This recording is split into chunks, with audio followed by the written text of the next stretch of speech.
What's going on, everyone? Welcome to the Davidson podcast, where I get to interview amazing people and help share their wisdom with the world. Let me know your takeaways and feel free to connect with the guests. I'm aiming to build a community around coaching, self-development, leadership, where people are not afraid to be their most authentic versions of themselves. You can find us on video by searching the Davidson podcast on YouTube. Welcome and enjoy the ride.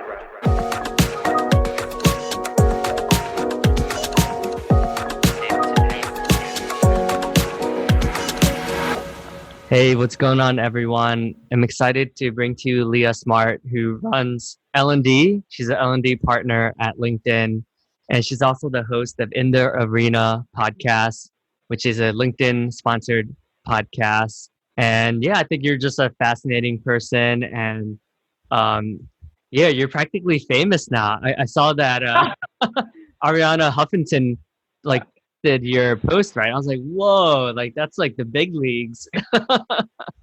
You know what? I went on LinkedIn that morning. Something told me to go on, and I thought it broke. I was like, is this some kind of April Fool's Day trick where Ariana Huffington accidentally posts my writing? Do you have a good relationship with her?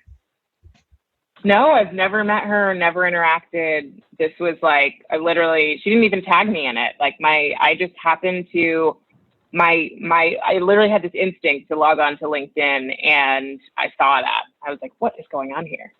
So yeah.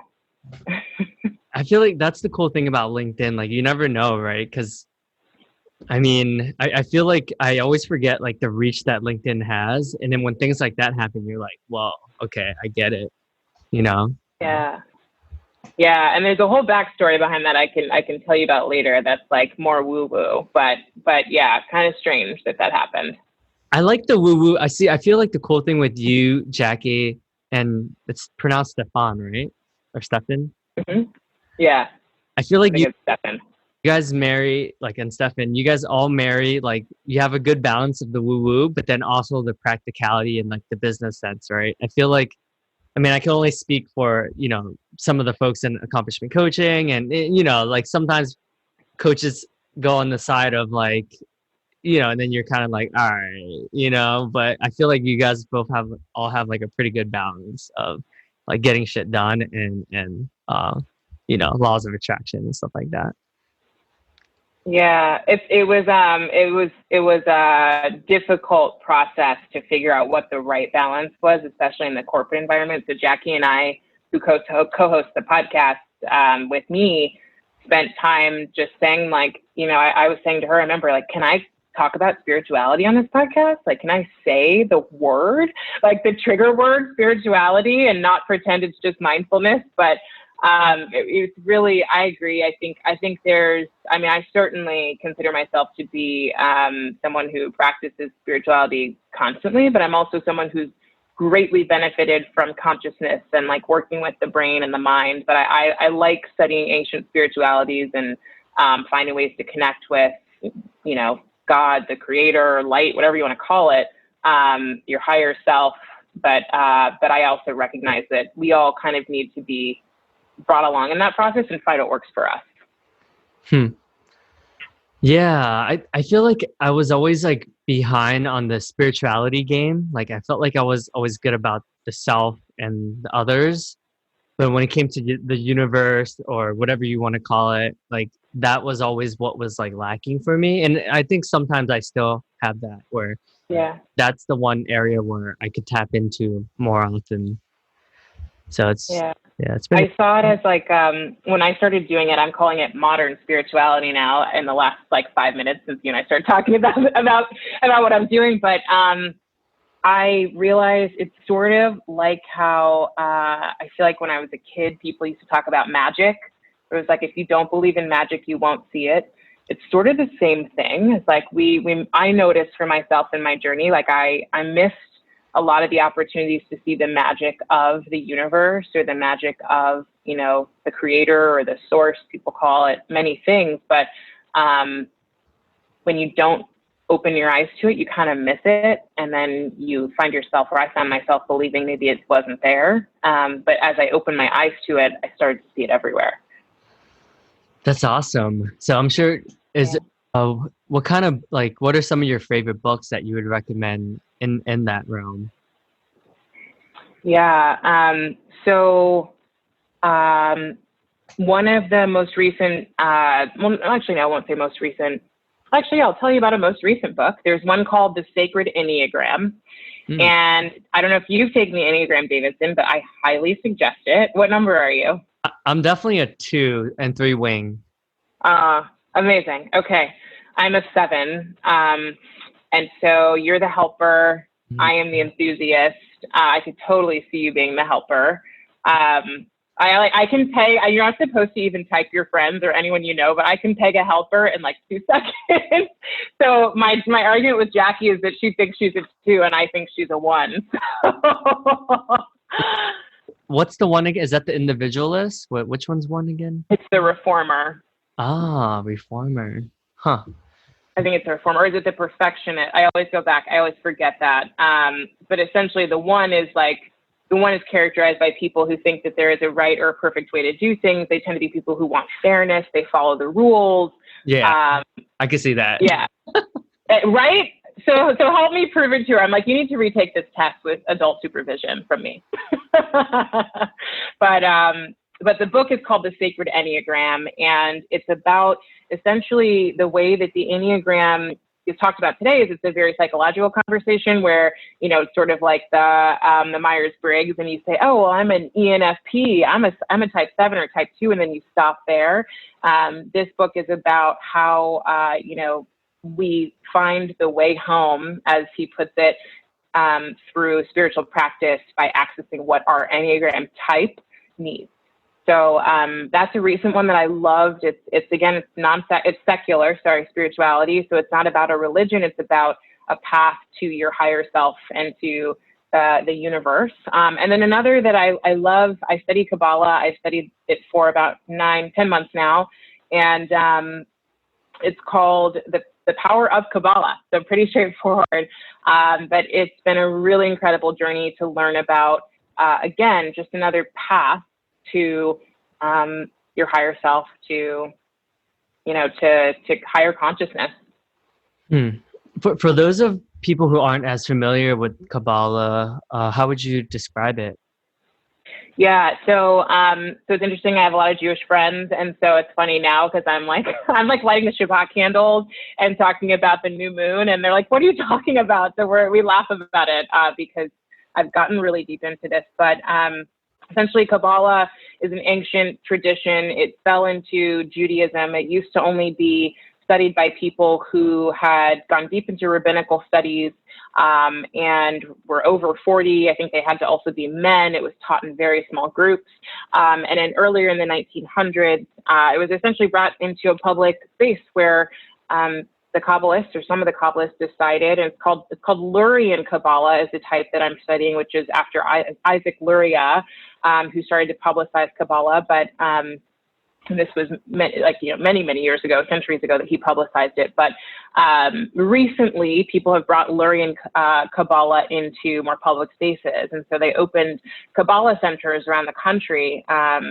And that was Rav Berg and Karen Berg who decided to do this. So they kind of spearheaded this process of opening these centers and helping people, anyone who wanted to study Kabbalah, actually to study it. So they made it more public. They got a lot of flack for it, but they also have, I can tell you from my own experience, helped people change their lives. It's been an incredible thing, and it's essentially a way to live that is based on spiritual principles and not necessarily based on, again, religion, which for me and my belief when I say modern spirituality is I believe that those of us who fall in the millennial generation, we need something different than we grew up with. Like, I grew up Christian and then I left it. So I was like, I don't get this stuff. Like, I don't know what's going on. I don't know if there's a God or there isn't one. I'm just curious. I want to know what the world has to offer. I don't want to have to be stuck in one thing, which is such a stubborn thing to say. I want freedom, but it's a very real thing. And I've seen it with a lot of my close friends, is just feeling like we may be trapped by what we grew up with and we may want to find something new. So my kind of motto is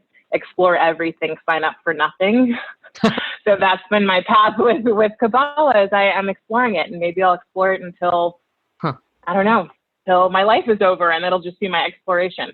That's so fascinating. Yeah, I think like when I was younger, I used to think like Jack Cornfield and like Ram Dass and them were like kind of like out there, but now I'm like, oh my God, everything they say is like gold. It's like it definitely resonates more with me. And I feel like the older I get, the more it resonates with me. A lot of the like even like Wayne Dyer is like a really good one. Hmm. Yeah. Yeah. I think people even who are looking for something more entry level than having to go straight into spirituality is, I read a great book. I don't know if you've heard of it. It's called Ikigai. Oh yeah. So Ikigai is the Japanese word for purpose or reason for living or meaning. And so it's a beautiful book that's about, it centers around the fact that a lot of people in what they call the blue zone in Okinawa live past the age of 100, and we were trying to figure out why. So these zones exist around the world, and one of the things they found was that people in Japan, this sector, centered their lives around their ikigai. So it was my purpose and my reason for being. So that's a little more of an entry level into spirituality that I think feels really practical and you can grasp.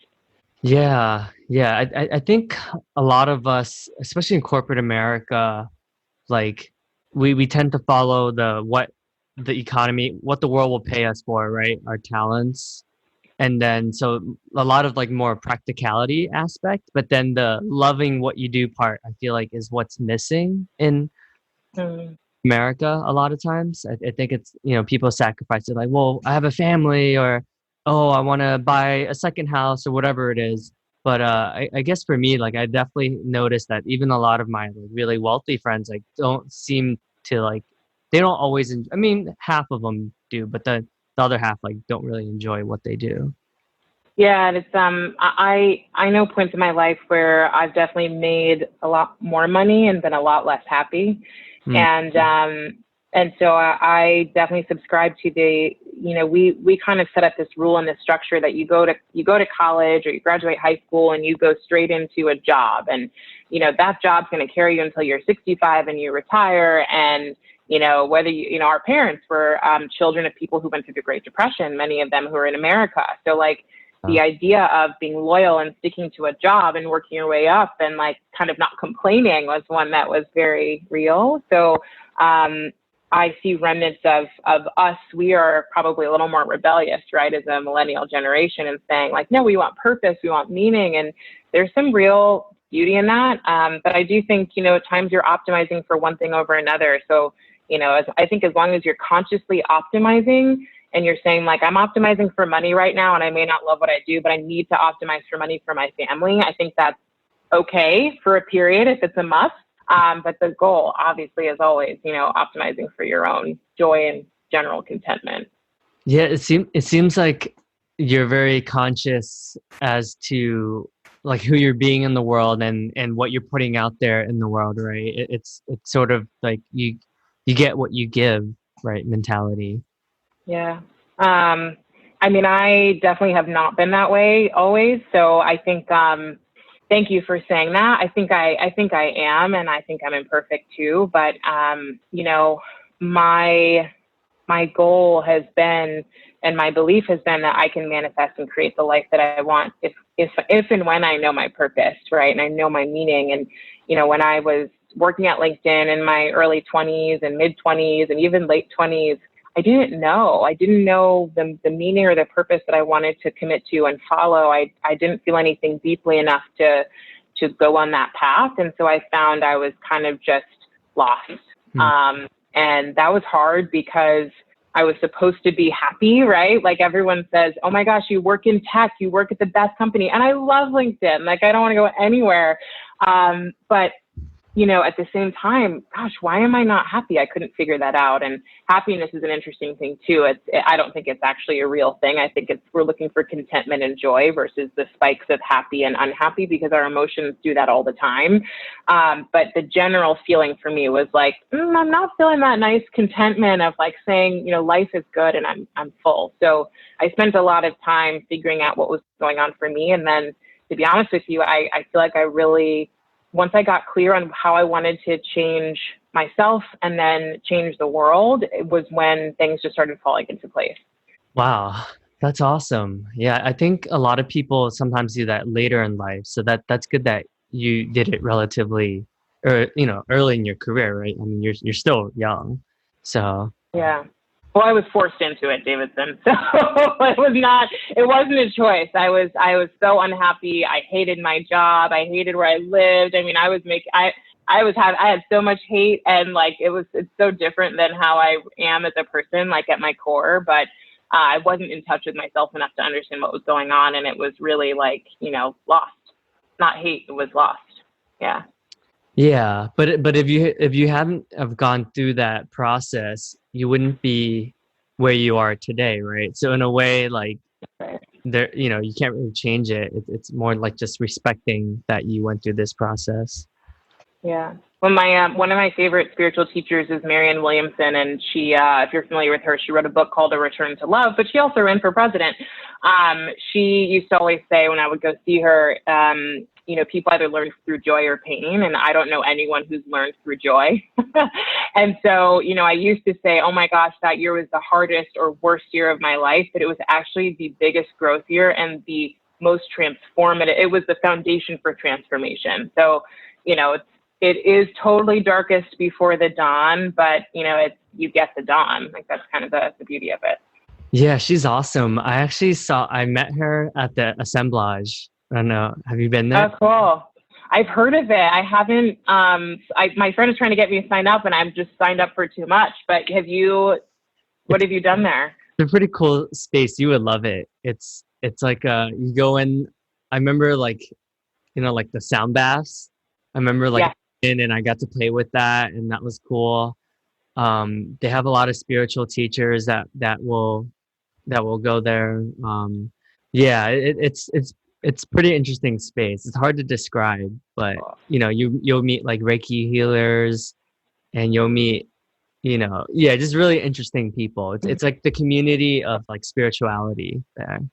But So cool. yeah, it's a beautiful space too. Like there's everything's like Ayurvedic, like all the food they serve is Ayurvedic, and the elixirs and stuff. Like, yeah, it's pretty neat. I'll take we should go there one day. I mean, when this all clear. When you will meet there in like 2021. Uh, Totally. huh. Yeah. So it sounds like you're very conscious with what you're putting out there, and right now it seems like America has finally woken up to like, oh snap, like this has been messed up. Like we've been treating people like dirt like all this time. It seems like the collective identity of America, it's like shattered right now. It's kind of like, oh wow, like I had no idea this was like going on, or at least most people. Obviously some people, but yeah, I guess like what are your thoughts on? I mean, that's a pretty loaded question, but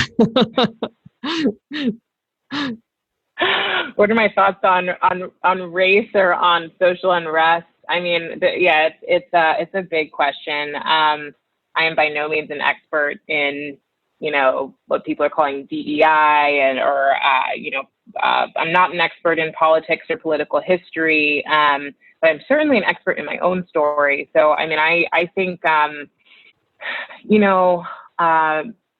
were actually just earlier today recording an episode of our podcast, and we were talking about the fact that 2020 truly is a year of forced release, surrender, release of what we thought the world was. And I'm hoping it means that we can rebuild something different. So, things break because they aren't working. And this isn't working for us. It's not the way our consciousness is directed anymore. And we want a world, I think all of us, you see this like collective, amazing uprise that I honestly thought I wouldn't ever see in my lifetime. And so to see that and go, wow, we want something new is pretty awesome. And so I hope that this breaking will mean that we put something back together that works for more people, and that we can actually see that all of the things that we've done to make some people better than others and build our own, kind of system to oppress some and others, where others are wildly wealthy, is both powerful. I support capitalism, but it doesn't need to be such that people are denied great education, denied the rights of humanity, that women are denied their own rights that they deserve, that LGBTQA communities are not. Like, we all deserve that.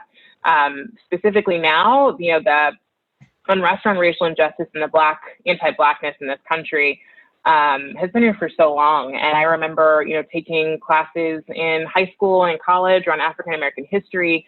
Everybody in that class was Black. And the problem with that is that means it was then kind of like cordoned off and said that, oh, Black history is for you, not for me, if I'm not Black. So that means all of the other people who we actually need to be allies and to understand it's not Black history, it's American history.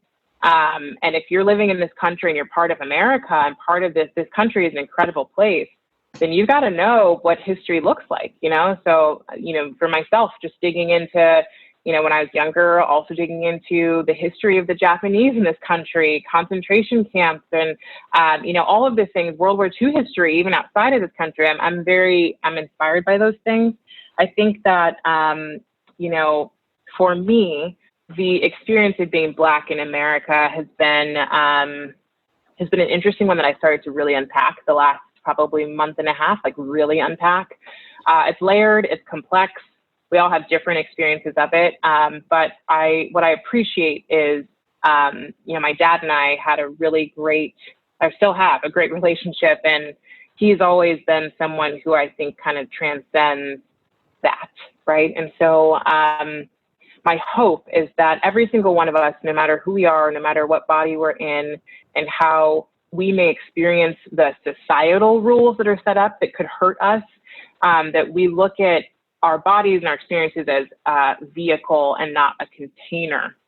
So, what is the vehicle that I'm in? Why did I come here for? And this comes back to maybe more Kabbalistic and Buddhist spirituality, but why am I here in this form? And what does it mean for the way that I can deliver my own unique message or gift to the world?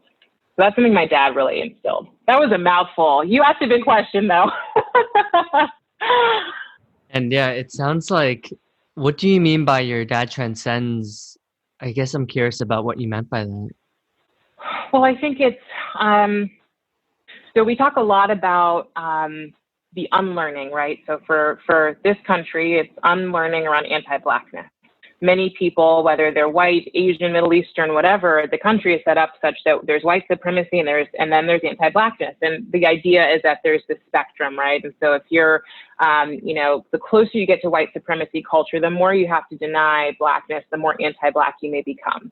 Mm-hmm. Because that's the way, that's everyone's trying to claw their way either socioeconomically or culturally into that space. And because the power structures have been set up so that we have to, right? Like, I finished White Fragility, and it's like the system is set up this way. So my point about transcending is,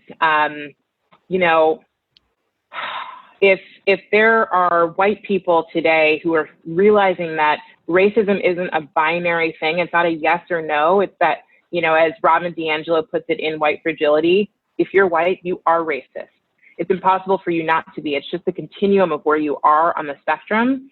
If they all have that mentality, then what's the mentality for all of us? For someone like you, I don't even know, what's your ethnic background? I'm Vietnamese. Vietnamese, okay. So as a Vietnamese man, as a Black woman, what are our mentalities that we need to unpack? And so when I talk about transcending, if they've got mentalities, so do we. And we have our own stuff and our own work to do as well around how, we play into this narrative. So I think, I'm talking about the transcendence from a perspective of how might you decide you're not going to sign up for the societal rules that have been put in place. I see. Yeah.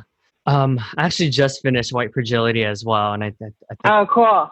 It's such a great book. Actually probably one of the best books I've ever read in my life, I think. Just because I think she like communicates it so well, and I think it's just I think acceptance is like always like the first key to anything, right? So you have to like see where we're at and accept the status quo before we can actually change anything, right? So I think people are starting to see Wow. Where have I, where were times where I kind of played into that narrative, even for me, honestly, prior to these last few months, like, honestly, like, I was just caring about my Asian brothers and sisters, right? Like, I honestly, like, just to be, Mhm. didn't really care about everyone else, right? I'm just like, but let me get mine first. So I think more recently, I've been taking much more of a proactive approach, and that starts by, like, I'm reading.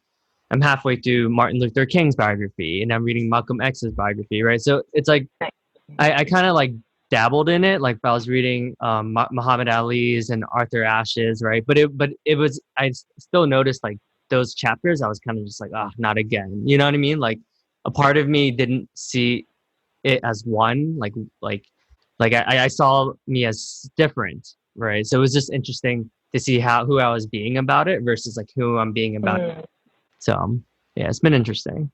Well, it's so cool that you share that. Like, I've also played into this too, right? Like I grew up in Oakland, which is diverse, but as I got older, going to high school, going to college, I was in mostly white spaces where I wasn't around people who looked like me.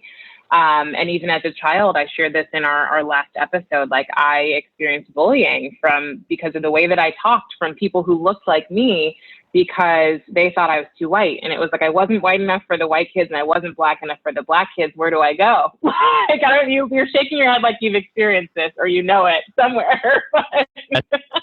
And this is bad, like because I don't speak like yeah I'm pretty American. Like I've never been to Asia, right? So all the Asians are like, oh, you're a fake Asian, like you don't even follow the cues. And then obviously when I hang out with you know white people, they're like, they know that I'm Asian, right? So they're like, where are you from and stuff like that. So yeah, I feel yeah, like it's crazy how society. Well, oh, and how interesting, right? It's funny. So I wrote that article you mentioned about Ariana Huffington. I finished that article on Thrive and I walked out on my door and I went to take my dog for a walk. And a neighbor that I've lived near literally down the street for 2 years sees me with my dog and goes, "Hey, are you with a client?" And I was like, "Client?" And he was like, "Oh my God, you're not the dog walker?" And I was like, "No." So it was like, and trust me, I've been handed this a lot of times. Living in Manhattan, people are surprised that I'm Black living in Manhattan, I believe. I think they're surprised I live on the Upper West Side, which is mostly Jewish, in Manhattan. They're surprised I live alone in Manhattan. It's like the more you climb these scales socioeconomically, and not to say that I'm rich by any means, but the more, if the average American family makes $60,000 a year, people in tech are mostly making more than that as individuals. And so the higher you go, the less you see of me and the more assumptions are made that we don't belong, right? So we're doing some sort of service. So I've been asked if I'm the Instacart delivery girl at my grocery store or, dog walker multiple times. And you know what it actually has been doing is it's calling, I told Jackie this, I'm like, this is calling my empathy and compassion to the table because I was angry the first time. And then I was like, you know what? Like Marianne always says, being angry or holding anger is like drinking poison and hoping the other person dies. And so I'm like, well, what is this doing for me? Actually, it's doing nothing. And I don't know this guy. He made an assumption. He probably shouldn't have said that, but he did. And I corrected him. And guess what? He may never say it again. And he hasn't. And then next time I saw him, we introduced ourselves. And I said, I'm Leah. I'm your neighbor. Yeah, I live up the street. This is my dog Piper. And yeah, like here we are. And the beautiful thing from a psychology perspective is I am showing him something outside of what's familiar to him so he can no longer make those assumptions in the same way. The more he sees somebody modeling something, the more it becomes normal. So he may never ask that question again or assume that a Black person in the neighborhood is a service person. Yeah, that's awesome that you were able to get outside of like the hate and anger and then get into a place of like, okay, like how do we move forward from here? So they kind of remind me of like Gia, who leads the LinkedIn marketing solutions. She was in a boardroom and it was like one of the biggest deals ever. And obviously she's a decision maker, but she came to the room early and then the other executives, the clients was like, hey, can you get me some Starbucks? Oh my gosh. Yeah, and she was, she was angry, but then she actually did, like she went down and got it. And then, Oh my gosh. Wow. and she came back and taught them a lesson that they will never ever make again. Right. So she definitely Wow. awkward where everyone, there was like 30 people in the room and like the LinkedIn executives as well. And they were just waiting for her to come back with the coffee, and and then she gave it to them. And yeah, I was like, wow, like that's a powerful story. Wow. Yeah. But That is really powerful.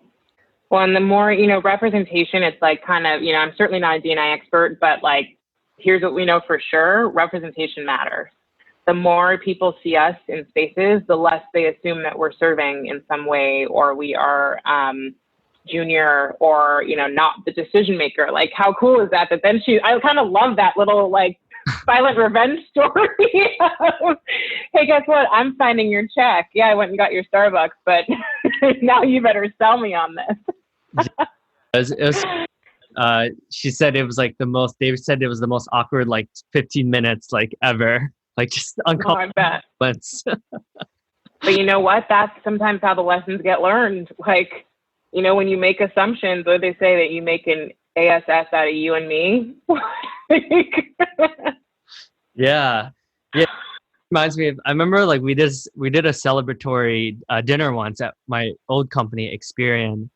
And we were going out. It was like a nice fancy like dinner with like nice wine and stuff like that. And then I think we were asking the host, like the guy who owned the place, and then they were like, "Oh, you should like guess what Davidson is." Like I guess they were just playing the guessing game. And then they gave him a bunch of options, and then I think he chose like, "Oh, he's the IT guy," like out of the group. And I was just like, "Oh my god!" But yeah, it was kind of funny. And then they're like, "Nah, dude, he's the sales guy." And I was just like, but like to your point, like at first, like I think the more you represent and the more like representation people see, like people start to change.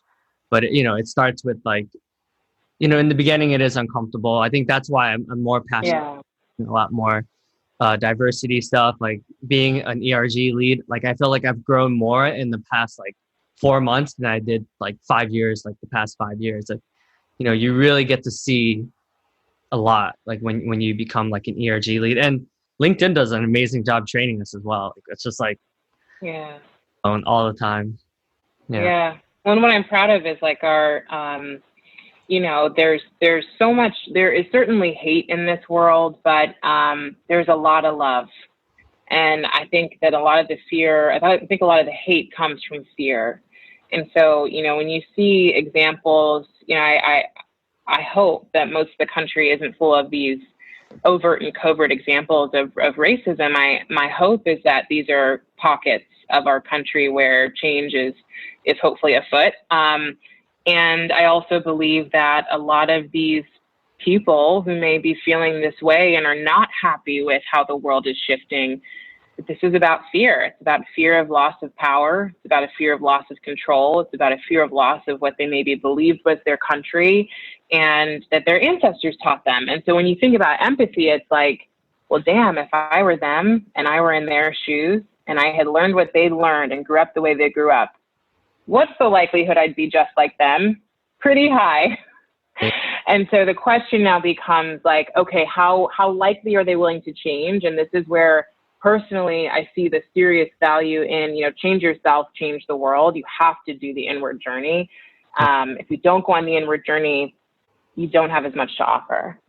Yeah, I do think every interaction is a projection, right? Like 100% of our interactions are projections.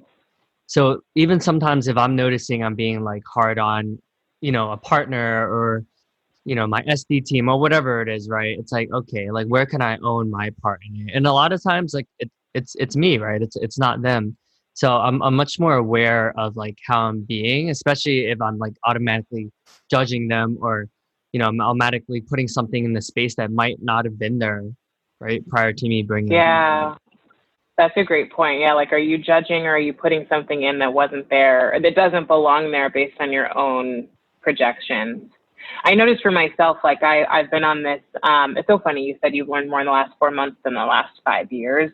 I feel the same way. I mean, actually COVID while it is absolutely awful, I will totally underscore that it's terrible. And I know people who've lost people because of it.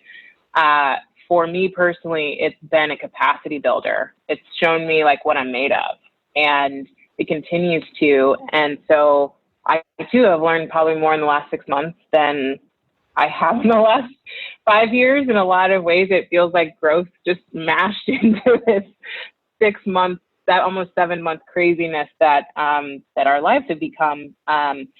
And one of the things that I found that's really powerful, I found last year and really started to practice last year, self-compassion. And so, you shared the projection, and this is the hard thing. It's hard for me. It's hard for all of us.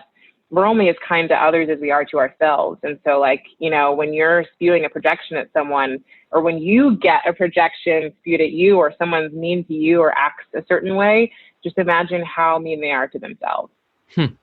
That's deep. Yeah. And it's fascinating when you have like management, own up to like, okay, maybe I haven't been in the best state of mind myself, right? So I think, yeah, it always starts with oneself. And yeah, where do you find that balance of like being like ambitious, right? Having big goals and like striving to improve, and then just being okay with like what's so, like just respecting the process and not rushing it. I feel like I often find myself like, I don't know, it's hard for me to just be, you know? Yeah, I would say the same. I mean, I think being a type 7 on the Enneagram, because I'm an enthusiast, it also means we're always looking for opportunities. There's always something new. So like if you called me yesterday, I'm reading 5 books right now, like probably really 7, if we're being honest, right? And I have like a backlog of 15 more. I was looking around last night going, oh my God, there's so many books I still have to read. So that's how I am. I'm signing up for classes. I'm all, like, if my close friends are like, when are you not doing something? Like I'm always up to something, and it's so energizing for me. And it's also, it also keeps me from being fully present sometimes. And it used to really make me want to rush every single process until a couple of years ago when I started running. And so I've always been a sprinter, but after I finished CTI with coaching, I had this moment, and I felt like I said this in my last day of CTI. I was like, I feel like I came home to myself. Like there was something that aligned that wasn't there before. And I was like, all right, I'm going to start running because I've always wanted to, and I've always made excuses, and I'm going to commit. And I started running, and then Jackie, said, let's sign up for the marathon. I said, all right, let's do it. So we ran 9 races last year, got into the marathon this year, which was actually canceled today. The New York City Marathon, we knew it was coming. It was canceled for this year, so we'll do it next year. But the beauty of that is actually that I became a very serious runner. And so I run, and I always say this, that we laugh because I'm always like, I'm a runner, but it really is such a part of my identity that, because it's taught me patience, like it's taught me joy, because I love it so much, and I run long distance. I'm running like 5 days a week typically, but it's also just taught me the patience of building endurance over time and seeing a result, not in the moment. My mom used to always say, like, you're always looking for the pill, like the fast pill to like get you what you want tomorrow and snap your fingers. And she's like, that doesn't exist. So we would always have those conversations, but it's taught me serious patience. And so now I see the value in the slow build versus the quick fix. So I try to balance that. I'm not perfect. I just told you I'm reading 7 books, but I'm trying to balance it. Other books are you reading? I am. So I listen to books, first of all. I would totally recommend for anyone listening that has a way to get outside. What I've done is shifted my schedule. So during the day, I walk my dog for an hour and I listen to a book. So I'm listening to Michael Stringer's The Untethered Soul.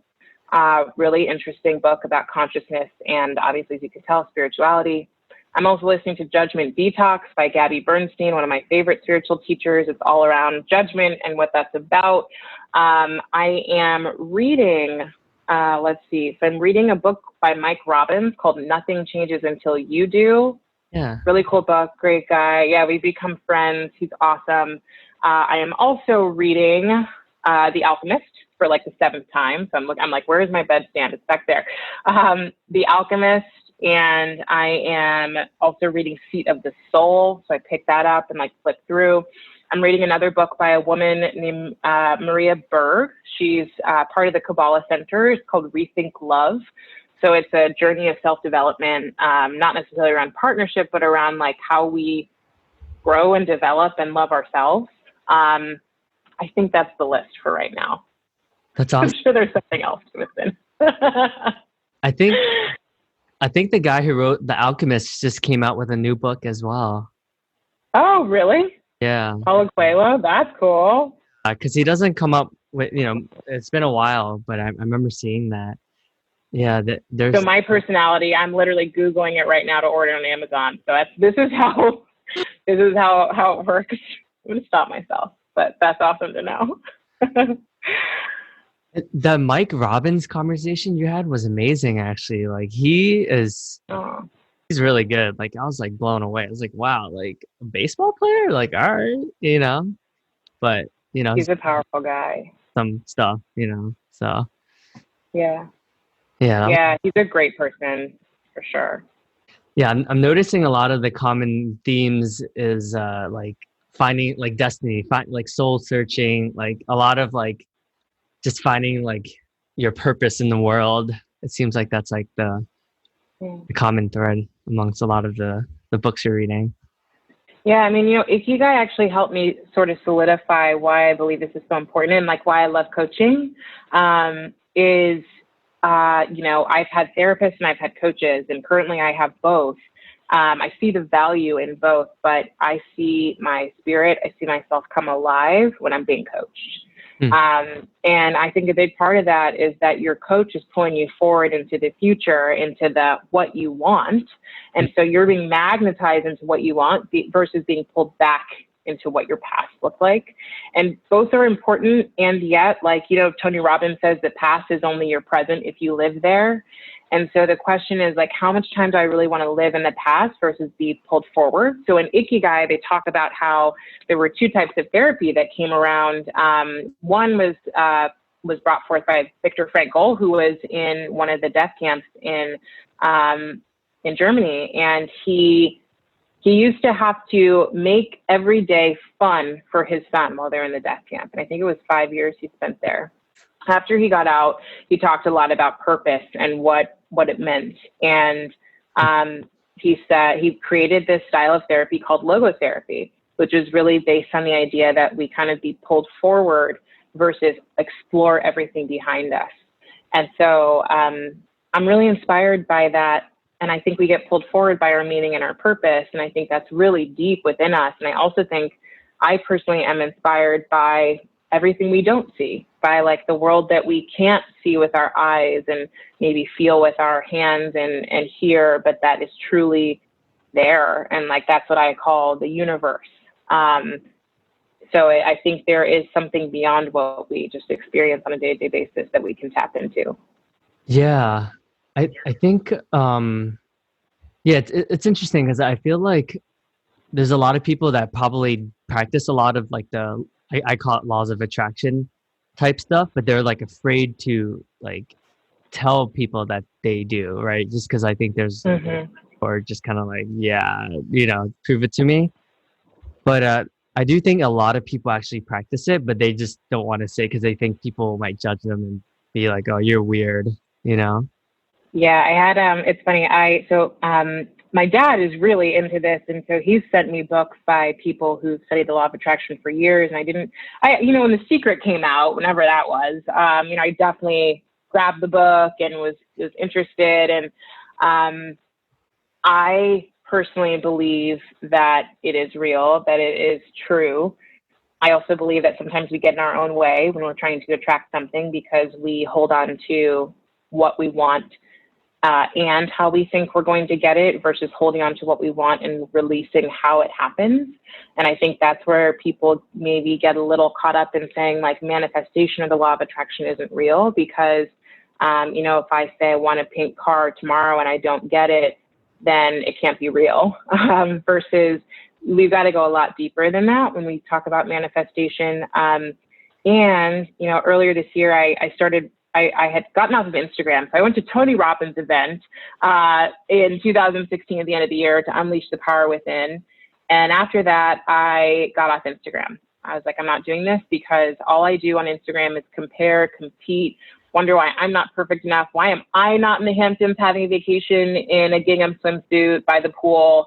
Like, why am I not doing this or that? And I never felt happy. I was like, how often am I really happy when I get off Instagram? And it was basically never. And so I got off of it, and I was pretty much off for 3 years until December of last year, when I knew what I wanted to do and how I wanted to share. And I decided that what I wanted to share was everything I've been learning around spirituality and psychology. And the scariest part was kind of what you're saying, which is like coming out spiritual is what I've labeled it. But like I had to come out spiritually, and that was a process. Like I had a coach that was coaching me through, you know, the things I wanted to share and the fear I had about what people would think of me. So I started a secret Instagram. I was like, I don't really want anybody to find me. Like I'll be public, but I hope it's just people that don't know me. And in the past, I don't know, 3-4 months, people from LinkedIn have slowly been finding me.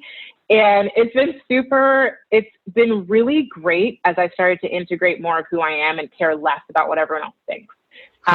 If I had started this Instagram in December and invited everybody I knew to my Instagram, I just wouldn't have been ready.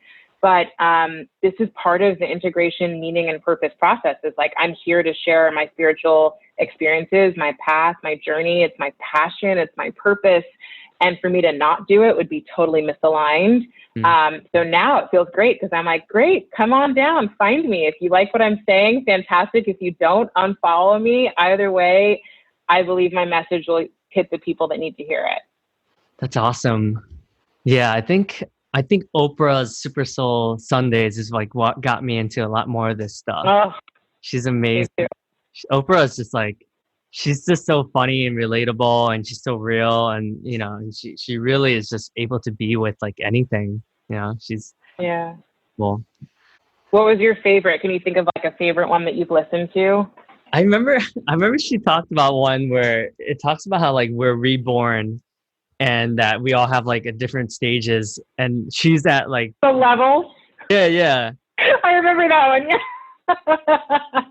She was like in the last stage where you're like the wisest, where like that's like the most impact, like, and that definitely like resonated with me because I'm just like, yeah, I could see that. But yeah, I just love her stories. Like I remember there's like just really inspirational people there was a lady that I remember swam like the whole, I forgot what canal it was, but she was like in her 60s, and it was like ridiculous. I'm like, wow, like what, you know, so yeah, I like her. And then I like her master class where she, like, I think LL Cool J was like a really cool one. Yeah. I just like everything that she puts out. I feel like it's all good. Yeah, she kind of opened me up to, or not her, but that was my like first path really into spirituality. Was like after obviously being raised Christian, but then kind of leaving it, I was experiencing really bad anxiety when I moved back to New York in 2018, and I couldn't figure out what it was because I had moved back to New York. I was where I wanted to be. I was in a good job. I was feeling less stressed, but like, why was my anxiety so high? And so one night I was in my apartment, and I literally had such bad stress. I was like, I don't know what to do. And I literally fell to my knees and like prayed. And I hadn't prayed in, I can't tell you how long. Still knew how to do it. But I prayed and I was like, help me. Like, I don't know what to do. And so I went out to walk my dog that night, and I had a gut feeling that I should look at podcasts. And I'd never listened to any. I think I had followed Oprah's like a year ago, but never listened. And that day was the day that Marianne Williamson had released, Oprah had released Marianne Williamson's Return to Love 20-year anniversary. And that changed my life. Like, I'd never heard of her. I'd never heard what she taught. And then I listened to that, and I was like, oh my God, this is the truth. I'm either coming from fear or I'm coming from love. And the question is, how can I experience what she calls, or what A Course in Miracles calls, a miracle, which is a perception shift from fear to love. And that changed me. And then I, like you, it sounds like we probably could compare notes. I've listened to every episode since then for the last 2 years. Yeah, yeah. I feel like she's a good like medium, right? Because like I feel like when she's reached a certain level of success where people are like, okay, like let me see what she's doing, right? Because I think We'll listen to this. Yeah. people that you're like, I've never heard of this person. I've no idea what, and then so I think when someone has the business success, like it's a little bit more like, okay, like I'll listen, I'll be more open to what she says. Yeah. Well, here's the question. How do we make it such that in modern spirituality, which I'm now coining it, we buy into it despite material success, right? Like what are we holding up as good enough to talk about something, right? And that's like not for you specifically, but for all of us. Like, if it's not an Oprah, thank God she has her platform and she's using it, but how might we buy into things people are saying that we would typically say are not logical, and believing that like part of life is totally illogical? That's why we have science, because we have yet to discover so much of what is really happening on this planet and in the universe. Yeah, that's a great question.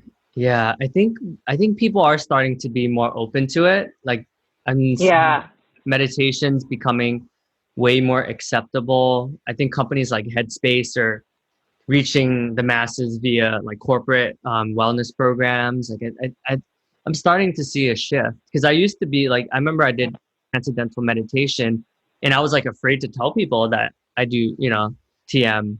But I feel like, I LinkedIn, it's like it's acceptable. It's definitely, but yeah, I remember like bringing meditation to my old companies, and it was just like, it was a much harder sell, right? Like people are like, well, what? Show me the facts, like, or what is that stuff? Yeah, give me the data.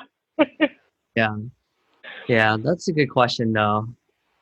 Huh. Well, I agree with you. I think LinkedIn is really, we're so lucky to work here, because if we are fairly open. I mean, Twila, our new head of Chief People Officer, just led us in a breathing exercise on our all hands.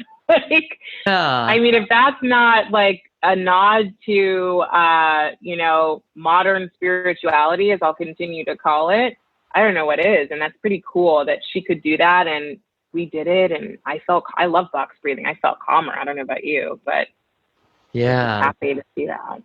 Yeah, that blew my mind. I was just like, wow, this is happening. This is so cool. For maybe tens of thousands of people, this is happening. So it's you know what, Davidson, too, I realize, like, when I am afraid, I think there's a quote Marie Forleo had, and I'm going to butcher it, but she's one of my favorite coaches. And it's kind of like, when you don't share your gift, you are robbing people of it.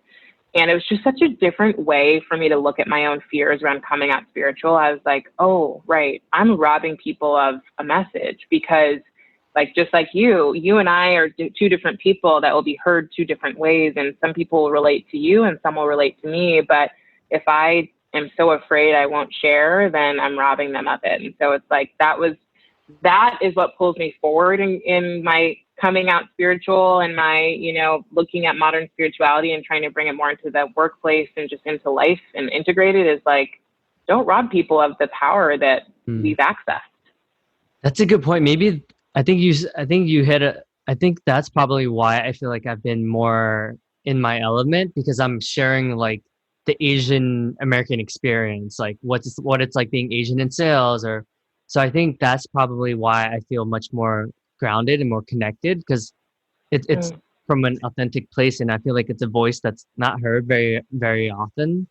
And I feel like, yeah, it's resonating. Like a lot of people are like reaching out to me, and then that's a good point.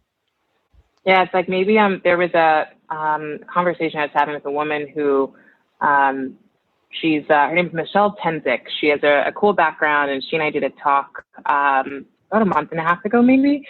And someone in the chat of the talk asked about imposter syndrome, and it made me realize, oftentimes, like, that saying, it's lonely at the top.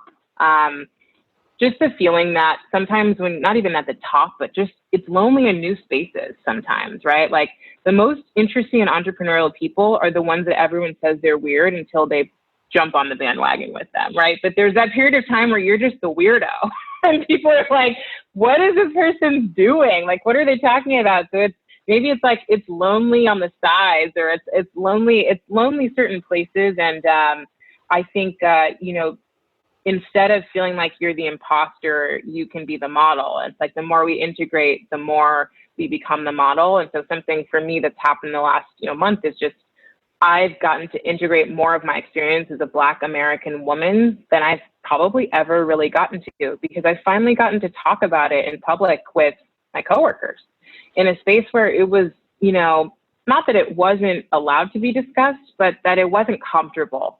And so you avoid the uncomfortable. Yeah, that's true. And that's awesome that's happening now. And I mean, it's cool that you have this platform where you could reach so many people too, So Sajat and I were thinking about even starting our own like ERG podcast, right? So we've been we're doing a pilot coming up soon, so that should be interesting. Cool. But yeah, I think it's like you said, now is the time, right? I think people are starting to realize like, okay, like we need to kind of evaluate, and kind of reinvent ourselves, like as our identity as like Americans, as society, obviously Mother Earth is kind of like, yo, kind of rebelling, like, dude, like slow down. Yeah. So it's, this year is the year, I feel like. Yeah, I agree too. And I think what I'm loving, and what I'm excited to see is, more and more white allies stepping up, and also just being able to talk about being white. Like white is a race. But I have felt that in the past 10 years I've been in corporate, we never talked about being white. So we did talk about being Black or Asian or Middle Eastern, because it was assumed that to be white, because it was the majority, was to be normal or to just be a person, And so you probably got this from white fragility also, but the conversation of, many white people could just say, well, I'm unique, or I'm just myself, or I'm just a human. But for us, it's like, oh, well, you're this type of human. So I think there's this really cool integration that's going to happen with all of us identifying that, and particularly for white allies and for white people in general, that it is a race, it is a thing. And all of this structure we've created is totally made up. So how do we make up a new one since it's not working? Yeah, I feel like that book is so perfect, right? Because you're right. There's not a lot of there's no one really writing about the white identity, really, right? It's sort of just like the status quo, right? And then they always say, like, history is written by the victors, right? So, it's like the history books, like everything it's very biased, right? Like you don't really get like a different perspective. So, yeah, I think like a lot of celebrities I know are using their platforms now to actually talk about white privilege and what that means. Yeah. I'm like, holy shit. Like I would never think this. Yeah, I've been mind blown. I'm like, whoa, okay. Like, even like Warren Buffett and like, like it's just people that have the voice, or people that have so much influence, like they are. So it's interesting to see people speaking up that I never think would, Yeah. So you're showing up to the party, like all of us are. I have this quote over here that one of my friends, Mike Romoff, said, stop signing up, or stop signing the contract of societal rules. But we've all signed a contract of the rules of society, both spoken and unspoken. And I think we all need to show up and talk about the contracts we've gotten to sign, or had to sign in some instances. And then also, how do we transcend those contracts? So like, I was sharing about my dad, and my own personal belief is that we can transcend those contracts. And even with systems in place, things are difficult, maybe more difficult for some than others, maybe not. That we have a lot more authentic power as human beings than we even believe we have. So when we don't sign up for the contract, and we find a closed door, we go to the window and open it. Like, how can we do that too? How can oppressed people also do that? How can everybody show up to the party ready to refresh, renew, and be better tomorrow? Yeah, I love it. Yeah, it's awesome. It's very clear that there's a lot changing in the world, and we're each playing our part. You're playing your part, I'm playing my part, and it's awesome to see people step up to the plate, right? People that, I think a lot of people are just comfortable. Like, people want to be comfortable. They don't want to stir the pot too much. They just kind of want to stay low key. But I'm seeing that people are much more open now, and we still have a long way to go, but I'm definitely noticing a shift. So Yeah, well, this was amazing conversation, Leah. it was great. I'm so glad to have you on the podcast, and yeah, I'm excited to see what you continue to create, and I'm glad that you came out spiritually. That resonates with me. I don't think I'm like necessarily there yet. Like, I think sometimes, but yeah, I think that's a good call to action as well. Like, just to be more open about it. Yeah, it's moment by moment. It's just whatever the next step is. It's definitely got to be authentic. And Yeah. thank you for having me. I think even you having me talk about some of this is helping me continue to come out spiritually, because it's important, and I think it happens in the moments, right? So you'll do it when you do it, and whatever it means to you, Yeah. it means something different for all of us. That's true. Yeah. Okay. Well, thank you, and yeah, enjoy the rest of your week. Yeah. Thank you for having me, and thanks for hosting this podcast. I think it's great what you're doing. Thank you. Well, that's it, folks. Hope you enjoyed this episode. Please subscribe and let me know what your thoughts are. If there were any takeaways, I welcome all positive and constructive feedback, and hope you enjoy. Stay tuned for more interesting stories and guests. Take care.